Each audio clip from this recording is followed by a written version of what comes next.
Magja-jumper tayo ngayon guys ng convenience outlet. Yan. Ito.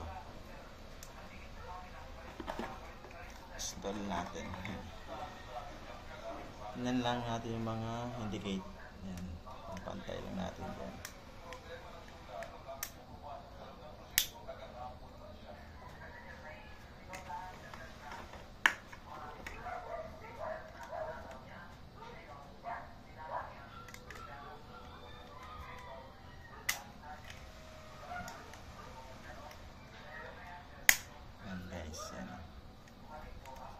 Then, jajumperan natin itong 3.5.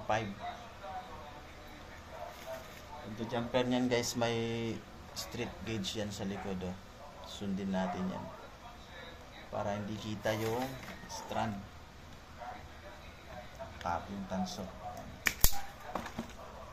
Bend lang natin yan ng konti. Sukatin natin yan. Yan. Yes. Putol.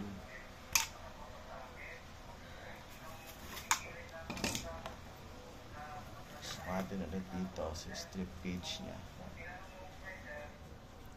And guys, then gamitan natin ng wire stripper para maganda yung pagkabalat. Yan. Bend ulit. Guys, tusok na natin dito. Yan, ang ganda. Hindi kita yung strand. Ganyan lang guys.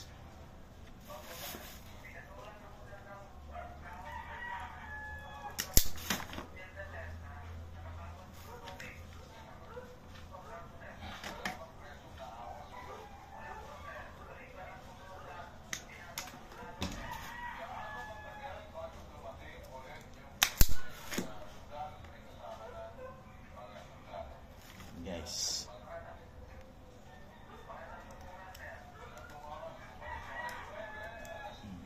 okay na.